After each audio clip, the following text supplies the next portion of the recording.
multiplie les talents natifs de Fès. Houda Guedari a découvert le dessin et la peinture dès son plus jeune âge. Encouragée par son entourage, conscient de son talent, elle décide de s'adonner complètement à son art et elle a bien eu raison puisque depuis le début des années 2000, elle multiplie les expositions à travers la planète et engrange les prix ainsi que les consécrations. Et il y a 5 ans, elle a décidé de s'engager pour la promotion des arts et de la culture dans la capitale spirituelle en lançant la galerie GH Art and Design.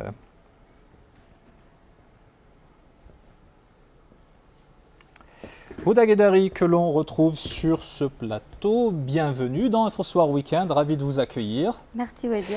Alors, première question peut-être, lorsque j'ai fait quelques recherches sur votre parcours, j'ai découvert que vous aviez commencé par la danse. Pourquoi ne pas avoir persévéré dans cet univers ? Parce que déjà, j'étais petite, donc c'était mes parents qui avaient choisi pour moi la danse. Mais l'art, c'est vraiment moi qui l'avais choisi pour moi, justement. Et je ne pouvais pas faire les deux, l'art et la danse. Donc voilà, j'ai choisi l'art.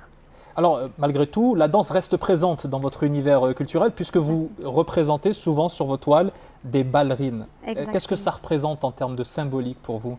Ça représente toutes les femmes. On dit que la femme danse sur un pied et justement la ballerine danse sur un pied. Mais c'est juste que chacune a sa cause, tout simplement. Donc voilà, c'est du travail derrière.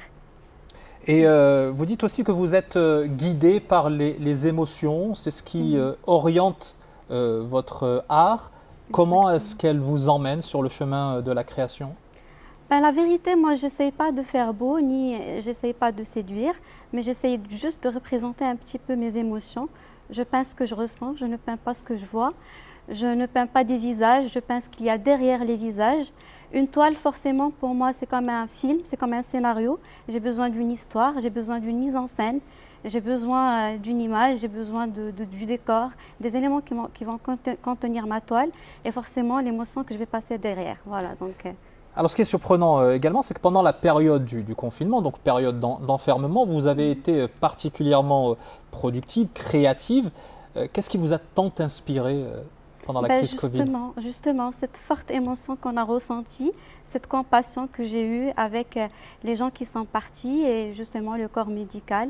Donc voilà, c'était de fortes émotions qui m'ont submergée et j'avais envie de créer. Voilà.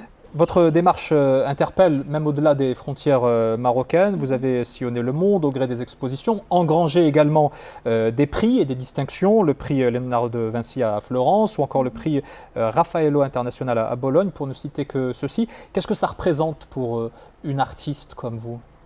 Ça représente une reconnaissance. Déjà, c'est des curateurs d'art qui te découvrent, qui ne te connaissent pas et qui t'appellent pour venir justement être honorés. Ça me fait toujours plaisir d'être une ambassadrice marocaine de l'art.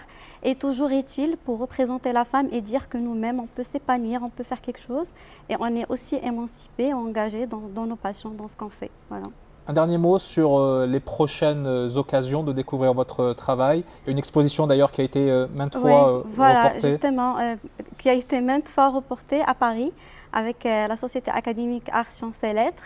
Et puis j'ai plusieurs, bien sûr, projets d'exposition de grandes capitales mondiales, notamment, je ne sais pas si je peux dire, mais ça va être une exposition déjà à Casablanca, une exposition à Tel Aviv, Inch'Allah.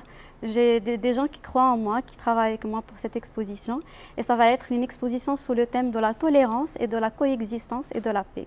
Eh bien, on vous suivra autour de ces différentes thématiques et différentes occasions de découvrir ou redécouvrir votre travail. Merci beaucoup, Houda Guedari, d'avoir été avec nous, d'être venu spécialement de votre ville natale de Fès. Pour finir, un tableau